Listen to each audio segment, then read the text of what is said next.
Спасибо большое.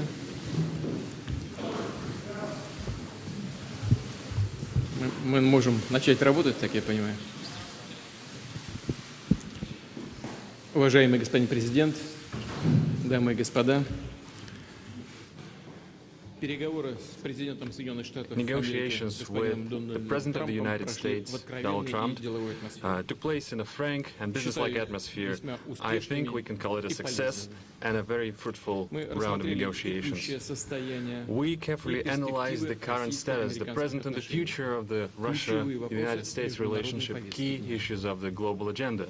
It's quite clear to everyone that the bilateral relationship are going through a complicated stage, and yet those impediments, the current tension, the tense atmosphere, essentially have no solid reason behind it. The Cold War is a thing of past. The era of acute ideological confrontation of the two countries is a thing of remote past, is a vestige of the past. The situation in the world changed dramatically. Today, both Russia and the United States face a whole new set of challenges.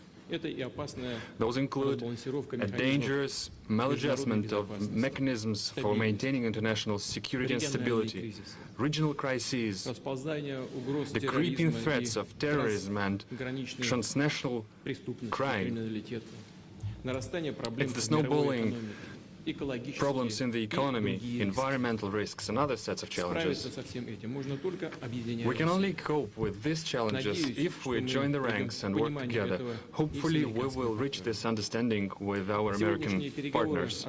Today's negotiations reflected our joint wish with President Trump to redress this negative situation in the bilateral relationship, outline the first steps for improving this relationship to restore the acceptable level of trust and going back to the previous level of interaction on all mutual interests issues. As major nuclear powers, we bear special responsibility for maintaining international security. I deem it vital, and we mentioned this during the negotiations, it's crucial that we fine-tune the dialogue on strategic stability and global security and non-proliferation of weapons of mass destruction. We submitted our American colleagues a note with a number of specific suggestions. We believe it necessary to work together further on to interact on the disarmament agenda, military and technical cooperation. This includes the extension of the strategic offensive arms limitation treaty. It's the dangerous situation with the global American anti-missile defense system. It's the implementation issues with the INF treaty. And of course, the agenda of non-placement of weapons in space. We favor the continued cooperation in counterterrorism and maintaining cybersecurity. And I'd like to point out specifically that our special services are cooperating quite successfully together. The most recent example is their operational cooperation within the recently concluded World Football Cup. In general, the contacts among the special services should be put to a system-wide basis, should be brought to a systemic framework. I reminded President Trump about the suggestion to re-establish the working group on anti-terrorism. We also mentioned a plethora of regional crises. It's not always that our postures dovetail exactly, and yet the overlapping and mutual interests abound. We have to look for points of contact and interact closer in a variety of international fora. Clearly, we mentioned the regional crisis, for instance, Syria. As far as Syria is concerned, the task of establishing peace and reconciliation in this country could be the first showcase example of the successful joint work. Russia and the United States apparently can act proactively and assume leadership in this issue and organize the interaction to overcome humanitarian crisis and help Syrian refugees to go back to their homes. In order to accomplish this level of successful cooperation in Syria, we have all the required components. Let me remind you that both Russian and American military have acquired a useful experience of coordination of their action, established the operational channels of communication, which permitted to avoid dangerous incidents and unintentional collisions in the air and in the ground.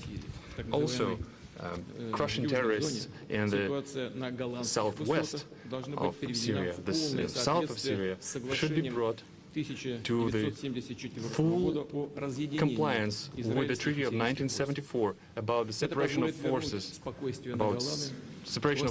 of Israel and Syria. This will bring peace to Golan Heights and bring more peaceful relationship between Syria and Israel, and also to provide security of the State of Israel.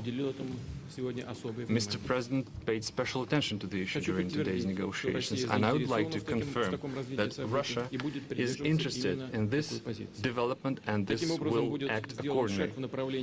Thus far, we will make a step toward creating a lasting peace in compliance with the respective resolutions of Security Council, for instance, the resolution 338. We're glad that the Korean Peninsula issue is starting to resolve. To a great extent, it was possible thanks to the personal engagement of President Trump, who opted for dialogue instead of confrontation.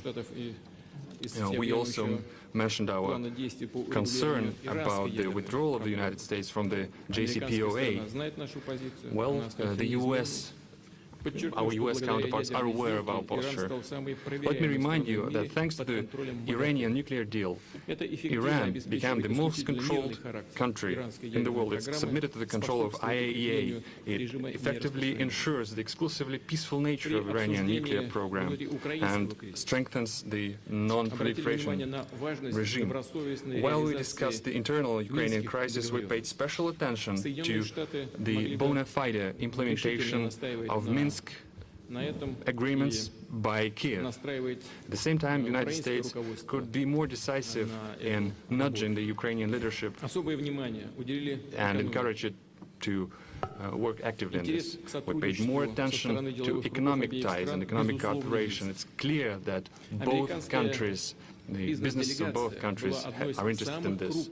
American delegation was one of the largest delegations in the St. Petersburg Economic Forum. It featured over 500 representatives of American businesses. We agreed, me and President Trump, we agreed to create a high-level working group that would bring together captains of Russian and American business. After all, entrepreneurs and businessmen know better how to articulate this successful business cooperation. We'll let them think and make their proposals and suggestions in this regard. Once again, President Trump mentioned the issue of the so-called interference of Russia in the American elections, and I had to reiterate things I said several times, including during our personal contacts, that the Russian state has never interfered and is not going to interfere into internal American affairs, including election process. Any specific material, if such things arise, we are ready to analyze together. For instance, we can analyze them through the joint working group on cybersecurity, the establishment of which we discussed during our previous contacts. And clearly, it's past time we restore our cooperation in the cultural area, in the humanitarian area. As far as I think you know that recently we hosted the American Congressman delegation, and now it's perceived and portrayed almost as a historic event, although it should have been just a current affairs, just business as usual. And in this regard, we mentioned this proposal to the President. We have to think about the practicalities of our cooperation, but also about the rationale, the underlying logic of it. And we have to engage experts on bilateral relationship, who know history and the background of our relationship. The idea is to create an expert council that would include political scientists, prominent diplomats and former military experts on both countries who would look for points of contact between the two countries, that would look for ways on putting the relationship on the trajectory of growth. In general, we are glad with the outcome of our first full-scale meeting, because previously we only had a chance to talk briefly on international fora. We had a good conversation with President Trump, and I hope that we start to understand each other better, and I'm grateful to Donald for it. Clearly, there are some challenges left when we were not able to clear all the backlog, but I think that we made the first important step in this direction. And in conclusion, I want to point out that this atmosphere of cooperation is something that we are especially grateful for to our Finnish hosts. We're grateful for Finnish people and Finnish leadership for what they've done. I know that we've caused some inconvenience to Finland, and we apologize for it. Thank you for your attention. Thank you. Thank you very much. Thank you. I have just concluded a meeting with President Putin on a wide range of critical issues for both of our countries. We had direct, open, deeply productive dialogue. Went very well. Before I begin, I want to thank President Niinisto of Finland for graciously hosting today's summit. President Putin and I were saying how lovely it was and what a great job they did. I also want to congratulate Russia and President Putin for having done such an excellent job in hosting the World Cup. It was really one of the best ever. And your team also did very well. It was a great job. I'm here today to continue the proud tradition of bold American diplomacy. From the earliest days of our republic, American leaders have understood that diplomacy and engagement is preferable to conflict and hostility. A productive dialogue is not only good for the United States and good for Russia, but it is good for the world. The disagreements between our two countries are well known, and President Putin and I discussed them at length today. But if we're going to solve many of the problems facing our world, then we're going to have to find ways to cooperate in pursuit of shared interests. Too often in both recent past and long ago, we have seen the consequences when diplomacy is left on the table. We have also seen the benefits of cooperation. In the last century, our nations fought alongside one another in the Second World War. Even during the tensions of the Cold War, when the world looked much different than it does today, the United States and Russia were able to maintain a strong dialogue. But our relationship has never been worse than it is now. However, that changed as of about 4 hours ago. I really believe that. Nothing would be easier politically than to refuse to meet, to refuse to engage, but that would not accomplish anything. As president, I cannot make decisions on foreign policy in a futile effort to appease partisan critics, or the media, or Democrats who want to do nothing but resist and obstruct. Constructive dialogue between the United States and Russia affords the opportunity to open new pathways toward peace and stability in our world. I would rather take a political risk in pursuit of peace than to risk peace in pursuit of politics. As president, I will always put what is best for America and what is best for the American people. During today's meeting, I addressed directly with President Putin the issue of Russian interference in our elections.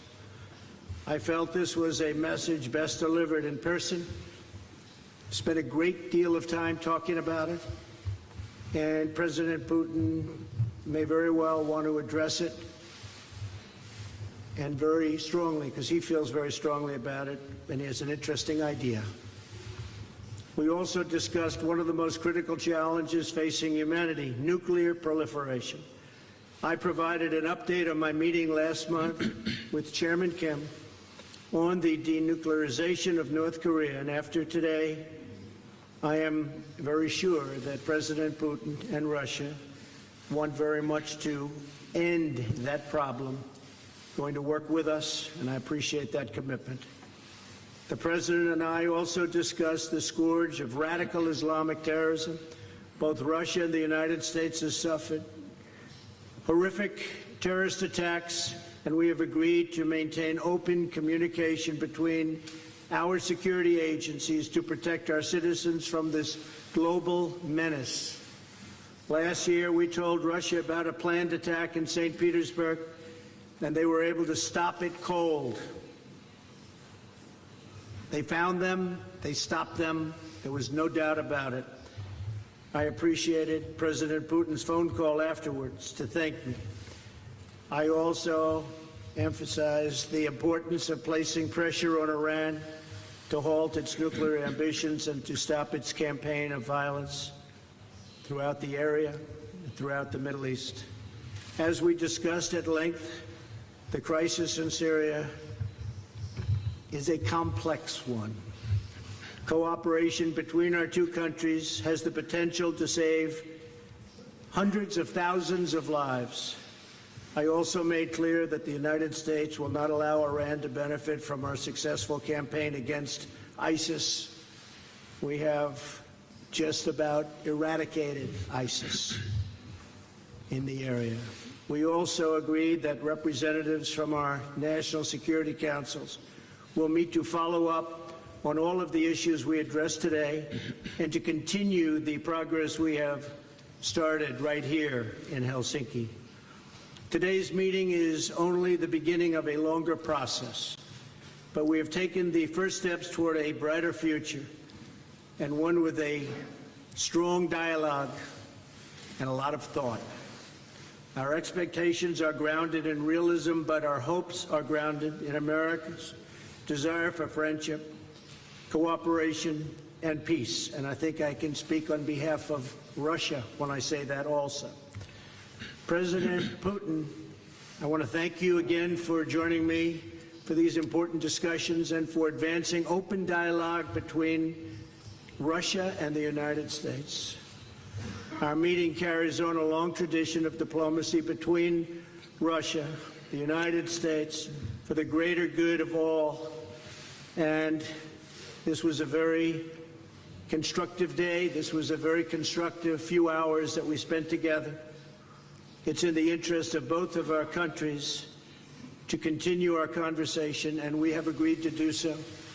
I'm sure we'll be meeting again in the future, often, and hopefully we will solve every one of the problems that we discussed today. So, again, President Putin, thank you very much.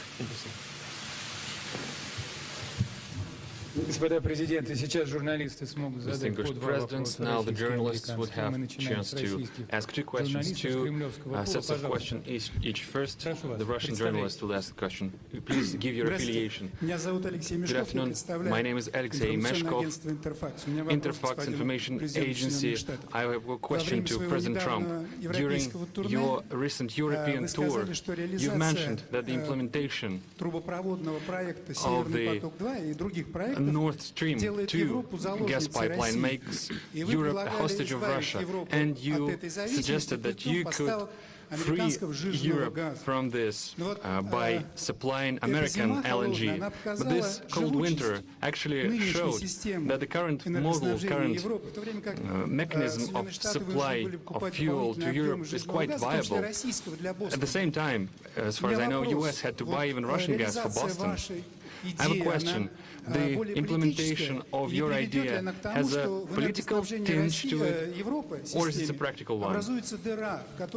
Because there will be a gap formed in the supply and demand mechanism. And first, it's the consuming countries who will fall into this gap. And the second question, before the meeting with President Putin, you called him an adversary, a rival, and yet you expressed hope that you will be able to bring this relationship to a new level. Did you manage to do this? You know, actually, I called him a competitor, and a good competitor he is. And I think the word competitor is it's a compliment. I think that we will be competing when you talk about the pipeline. I'm not sure necessarily that it's in the best interests of Germany or not, but that was a decision that they made. We'll be competing. As you know, the United States is now, or soon will be, but I think it actually is right now the largest in the oil and gas world. So we're going to be selling LNG, and we'll have to be competing with the pipeline. And I think we'll compete successfully, although there is a little advantage locationally. So I just wish them luck. I mean, I did. I discussed with Angela Merkel in pretty strong tones, but I also know where they're all coming from. And they have a very close source. So we'll see how that all works out. But we have lots of sources now, and the United States is much different than it was a number of years ago when we weren't able to extract what we can extract today. So today we're #1 in the world at that, and I think we'll be out there competing very strongly. Thank you very much. If I may, I throw in some 2 cents. We talked to Mr. President, including this subject as well. We are aware of the stance of President Trump, and I think that we, as a major oil and gas power, and the United States is a major oil and gas power as well, we could work together on regulation of international markets, because neither of us is actually interested in the plummeting of the prices. And the consumers will suffer as well, and the consumers in the United States will suffer as well, and the shale gas production will suffer. Because beyond a certain price bracket, it's no longer profitable to produce gas. But nor we are interested in driving prices up, because it will drain juices, life juices from all other sectors of the economy, from machine building, etc. So we do have space for cooperation here. That's the first thing. Then about the Nord Stream 2.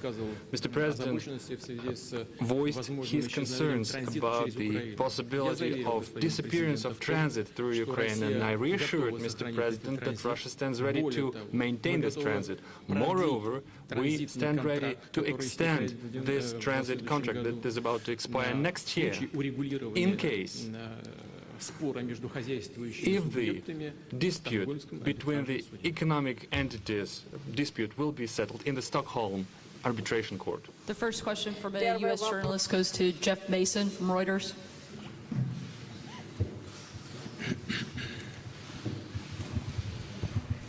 Thank you. Mr. President, you tweeted this morning that it's U.S. foolishness, stupidity, and the Mueller probe that is responsible for the decline in U.S. relations with Russia. Do you hold Russia at all accountable for anything in particular? And if so, what would you consider them that they are responsible for? Yes, I do. I hold both countries responsible. I think that the United States has been foolish. I think we've all been foolish. We should have had this dialogue a long time ago, a long time, frankly, before I got to office. And I think we're all to blame. I think that the United States now has stepped forward along with Russia, and we're getting together, and we have a chance to do some great things, whether it's nuclear proliferation in terms of stopping, because we have to do it. Ultimately, that's probably the most important thing that we can be working on. But I do feel that we have both made some mistakes. I think that the probe is a disaster for our country. I think it's kept us apart. It's kept us separated. There was no collusion at all. Everybody knows it. People are being brought out to the fore. So far that I know, virtually none of it related to the campaign. And they're going to have to try really hard to find somebody that did relate to the campaign. That was a clean campaign. I beat Hillary Clinton easily, and frankly, we beat her. And I'm not even saying from the standpoint, we won that race And it's a shame that there can even be a little bit of a cloud over it. People know that, people understand it, but the main thing, and we discussed this also, is zero collusion, and it has had a negative impact upon the relationship of the two largest nuclear powers in the world. We have 90% of nuclear power between the two countries. It's ridiculous. It's ridiculous what's going on with the probe. For President Putin, if I could follow up as well, why should Americans and why should President Trump believe your statement that Russia did not intervene in the 2016 election, given the evidence that U.S. intelligence agencies have provided? And will you consider extraditing the 12 Russian officials that were indicted last week by a U.S. grand jury? Well, I'm going to let the President answer the second part of that question. But as you know, the whole concept of that came up perhaps a little bit before, but it came out as a reason why the Democrats lost an election, which frankly, they should have been able to win because the Electoral College is much more advantageous for Democrats, as you know, than it is to Republicans. We won the Electoral College by a lot, 306 to 223, I believe, and that was a well-fought battle. We did a great job, and frankly, I'm going to let the President speak to the second part of your question. But just to say it one time again, and I say it all the time, there was no collusion. I didn't know the President. There was nobody to collude with. There was no collusion with the campaign. And every time you hear all of these, 12 and 14, it's stuff that has nothing to do, and frankly, they admit, these are not people involved in the campaign. But to the average reader out there, they're saying, well, maybe that does. It doesn't. And even the people involved, some perhaps told misstories, although in one case the FBI said there was no lie. There was no lie. Somebody else said there was. We ran a brilliant campaign, and that's why I'm president. Thank you. По поводу того, кому верить и кому не верить, As to who is to be believed and to who is not to be believed, никому нельзя верить. you can trust no one if you take this. Where did you get this idea that President Trump trusts me or I trust him? He defends the interests of the United States of America, and I do defend the interests of the Russian Federation. We do have interests that are common. We are looking for points of contact. There are issues where our postures diverge, and we are looking for ways to reconcile our differences, how to make our effort more meaningful. We should not proceed from the immediate political interests that guide certain political powers in our countries. We should be guided by facts. Could you name a single fact that would definitively prove the collusion? This is utter nonsense. Just like the President recently mentioned.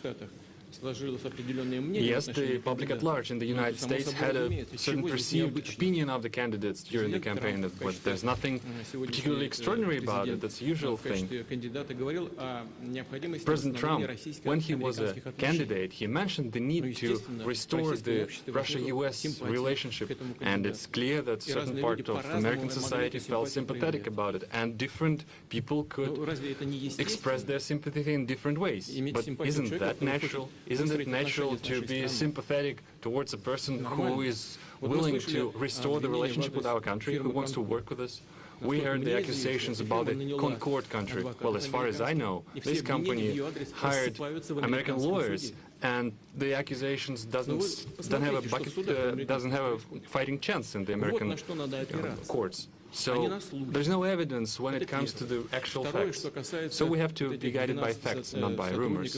Now, let's get back to the issue of these 12 alleged intelligence officers of Russia. I don't know the full extent of the situation, but the President Trump mentioned this issue, and I will look into it. So far, I can say the following.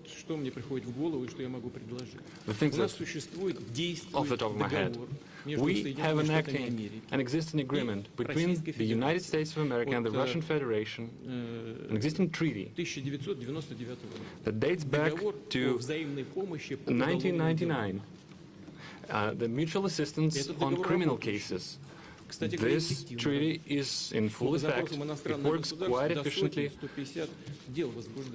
On average, we initiate about 150 criminal cases upon request from foreign states.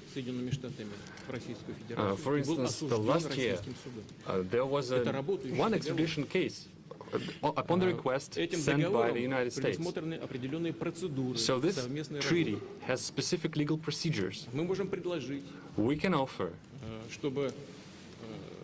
that the appropriate commission headed by Special Attorney Mueller, he can use this treaty as a solid foundation and send an official request to us so that we would interrogate, we would hold the questioning of these individuals who he believes are privy to some crimes. And our law enforcement are perfectly able to do this questioning and send the appropriate materials to the United States. Moreover, we can meet you halfway, we can make another step. We can actually permit official representatives of the United States, including the members of this very commission headed by Mr. Mueller. We can let them into the country and they will be present at this questioning. But in this case, there is another condition. This kind of effort should be a mutual one. Then we would expect that the Americans would reciprocate and they would question officials, including the officers of law enforcement and intelligence services of the United States, whom we believe who have something to do with illegal actions on the territory of Russia. And we have to request the presence of our law enforcement. For instance, we can bring up Mr. Browder in this particular case. Business associates of Mr. Browder have earned over $1.5 billion in Russia. They never paid any taxes, neither in Russia nor in the United States. And yet the money escaped the country. They were transferred to the United States. They sent a huge amount of money, $400 million, as a contribution to the campaign of Hillary Clinton. Well, that's their personal case. It might have been legal, the contribution itself, but the way the money was earned was illegal. So we have a solid reason to believe that some intelligence officers accompanied and guided these transactions. So we have an interest of questioning them. But we can that could be a first step, and we can also extend it. Options abound, and they all can be found in an appropriate legal framework. Did you want President Trump to win the election, and did you direct any of your officials to help him do that? Yes, I did. Yes, I did. Because he talked about bringing the U.S.-Russia relationship back to normal. Продолжаем. Я думаю, вполне вопросы 3 может задать кто-то из российского пула. I think there can be 3 questions from the Russian pool. Russia Today, you have the floor. Спасибо большое. Thank you so much. Добрый вечер. Меня зовут Good evening to everyone. My name is Ilya Petrenko. Телеканал RT. RT First TV question channel. for Mr. Trump in English. Mr. President, would you please go into the details of possibly any specific arrangements for the U.S. to work together with Russia in Syria, if any of these kind of arrangements were made today or discussed? И если позволите, Владимир Владимирович, тоже вопрос на русском. My question to President Putin in Russian. Since we brought up the issue of football several times, I ask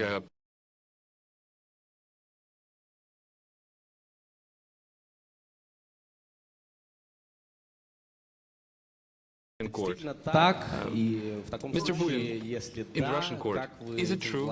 And how would you use this fact, the having the ball? Well, I guess I'll answer the first part of the question. We've worked with Israel long and hard for many years, many decades. I think we've never has any country been closer than we are.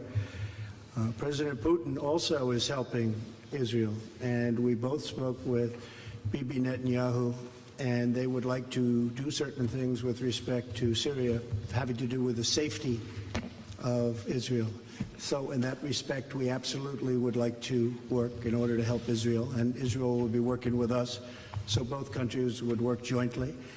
And I think that when you look at all of the progress that's been made in certain sections with the eradication of ISIS, we're about 98%, 99% there, and other things that have taken place that we've done, and that, frankly, Russia has helped us with in certain respects.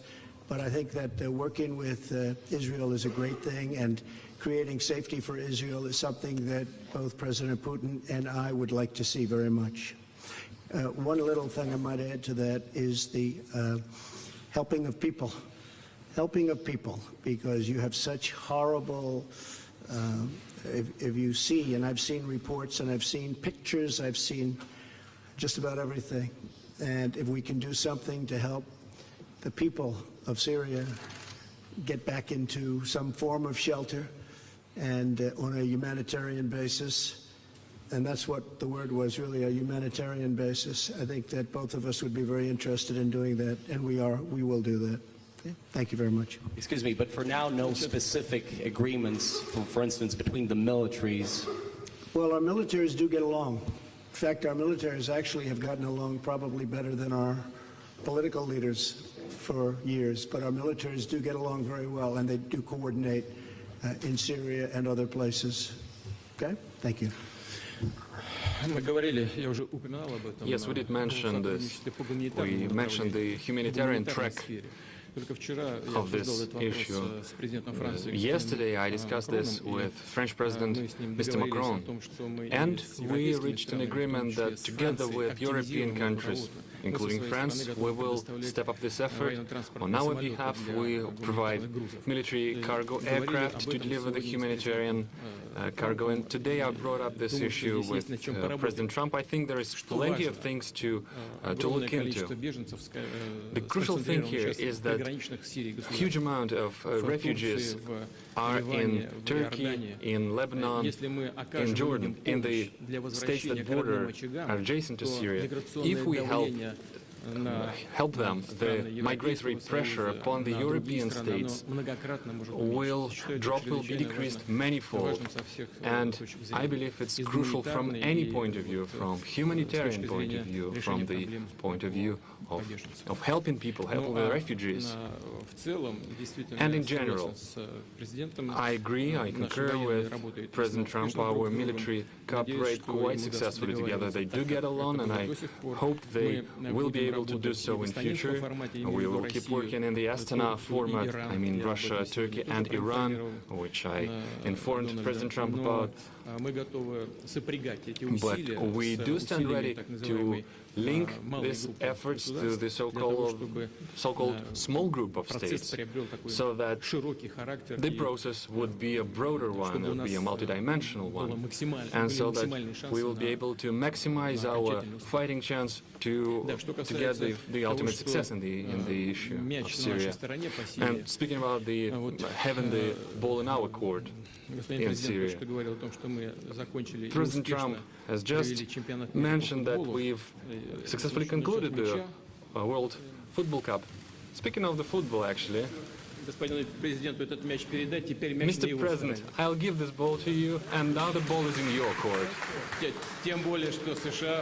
All the more that the United States will host the World Cup in 2026. Thank you. That's right. Thank you very much. We do host it, and we hope we do as good a job. That's very nice. That will go to my son, Barron. We have no question. In fact, Melania, here you go. Okay. The final question from the United States will go to Jonathan Lemire from the AP.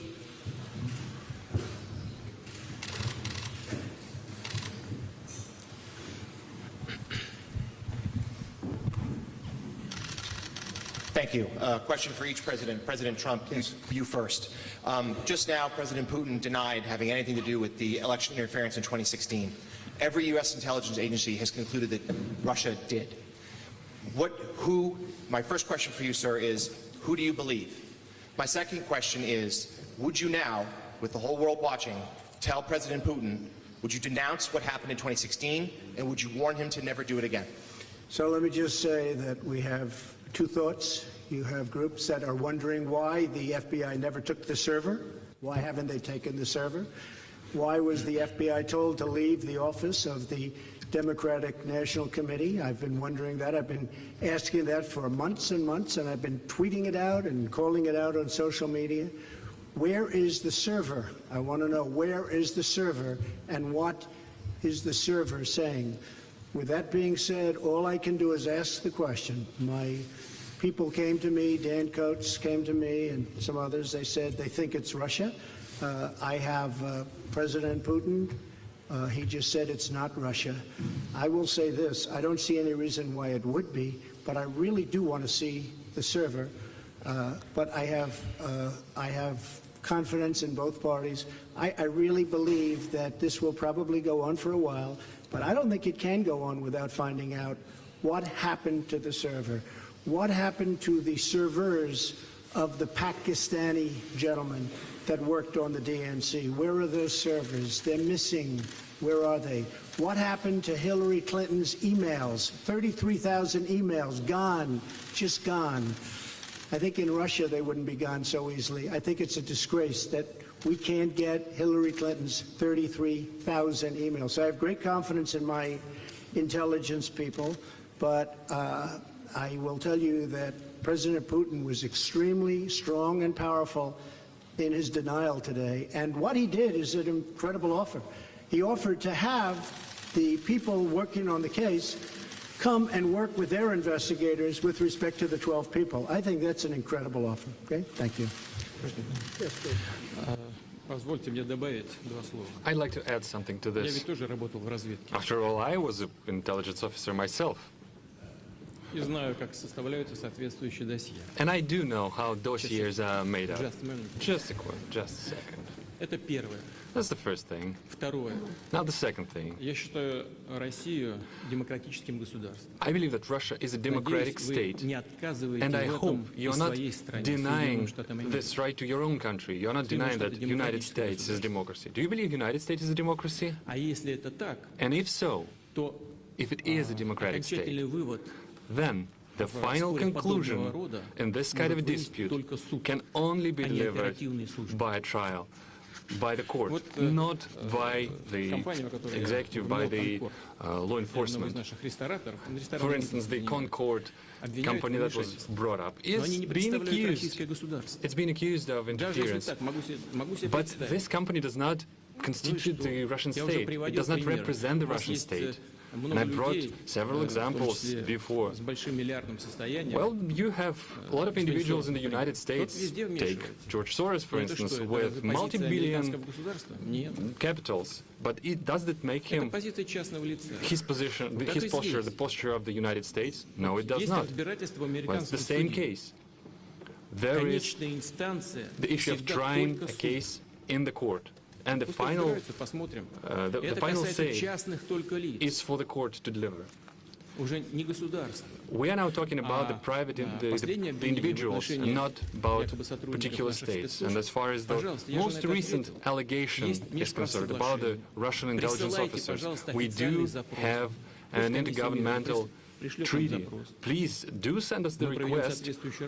We will analyze it properly and will send a formal response. And as I said, we can extend this cooperation, but we should do it on a reciprocal basis, because we would await our Russian counterparts to provide us access to the persons of interest for us, who we believe can have something to do with the intelligence services. Well, let's discuss the specific issues and not use the Russia and the U.S. relationship as a loose change, for this internal political struggle. A question for President Putin. Thank you. Two questions for you, sir. Can you tell me what President Trump may have indicated to you about officially recognizing Crimea as part of Russia? And then secondly, sir, does the Russian government have any compromising material on President Trump or his family?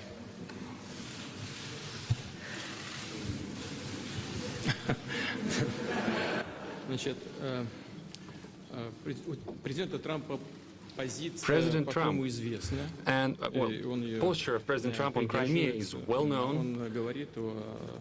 and he stands firmly by it. He continued to maintain that it was illegal to annex it.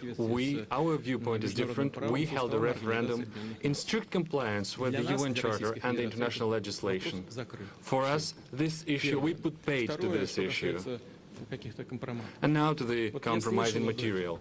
Yeah, I did hear these rumors that we allegedly collected compromising material on Mr. Trump when he was visiting Moscow. Well, distinguished colleague, let me tell you this.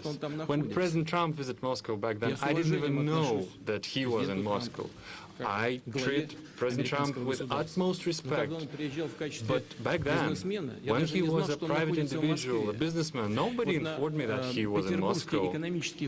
Well, let's take St. Petersburg Economic Forum, for instance. There were over 500 American businessmen, the high-ranking, the high-level ones. I don't even remember the last names of each and every one of them. Well, do you remember, do you think that we try to collect compromising material on each and every single one of them? Well, it's difficult to imagine another nonsense of a bigger scale than this. Well, please, just disregard these issues and don't think about this anymore again. And I have to say, if they had it, it would have been out long ago. And if anybody watched Peter Strzok testify over the last couple of days, and I was in Brussels watching it, it was a disgrace to the FBI, it was a disgrace to our country, and you would say that was a total witch hunt. Thank you very much, everybody. Thank you.